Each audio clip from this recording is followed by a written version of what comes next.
Alrighty. The next book we have is called The Book Without a Story, and it was written by Carolina Rabiai.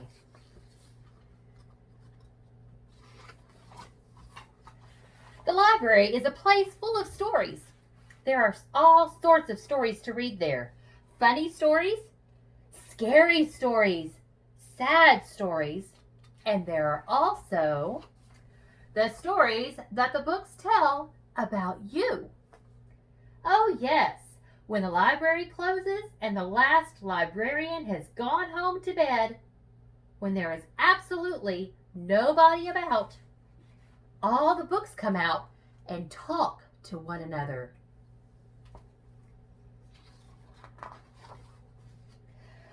My last reader read me on the bus, said Billy the Big Book of Birds. My last reader read me at lunch, said Susie the Space Story.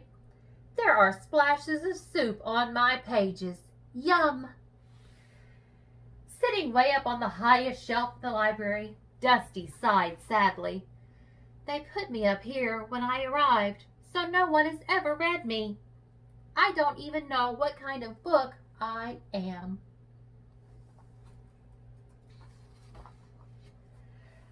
There's a girl called Sophie who comes in here all the time. She'd love to read you, said Marta, the book of math puzzles. But how will she see me if I'm way up here, said Dusty. Leave that to me, said Paul, the pop-up book of Paris.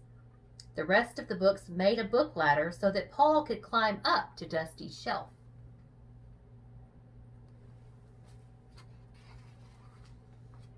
The next morning, Sophie came into the library with her dad and her little brother Jake. As she was passing under Dusty's shelf, Paul opened his Eiffel Tower pages and popped Dusty off. Good luck, he said. Down Dusty tumbled until he landed on the floor, right in front of Sophie. She picked Dusty up, and she was just about to open him when she saw her friend Layla. So instead, Sophie put Dusty on a table and ran over to say hello.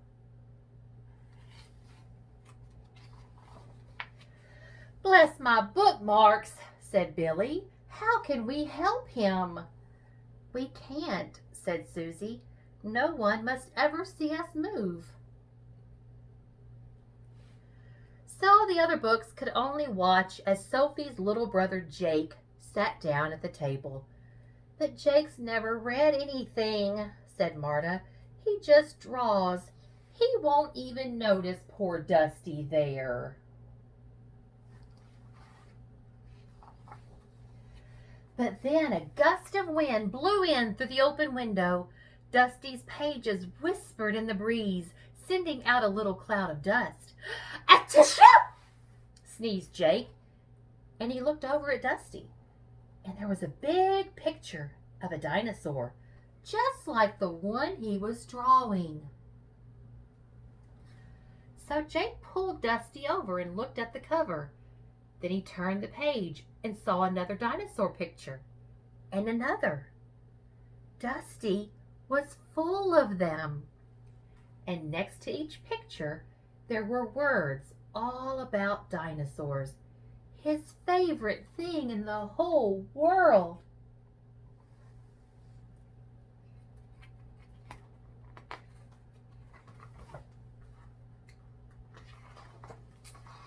So Jake started to read, and the more he read, the more the hot, jungly dinosaur world of Dusty, the Book of Dinosaurs, grew inside his head. He was still reading when Dad said it was time to leave. But Jake didn't want to leave. He wanted to keep on reading.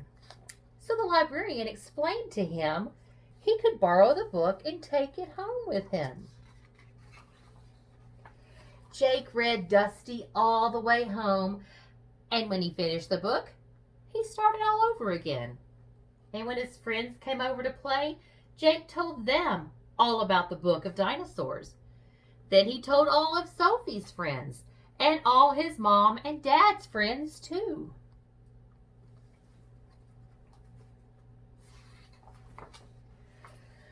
When Jake brought Dusty back to the library the following week, all the other books wanted to know about his adventure. "Did he read you on the bus?" asked Billy. "Well, he read me in the car, at the kitchen table, in the bath, and secretly at night," said Dusty. "Then he shared me with his friends. It was so much fun. I wonder if anyone else will ever want to read me." "Just look," whispered Marta. So Dusty did, and he saw. Everyone did. They were all lined up waiting to check Dusty out of the library. See, you can do so many things and use your imagination when you read books. So make sure that you get lots of books and listen to all of these stories that we're going to be reading to you, and so you can go many, many places with books.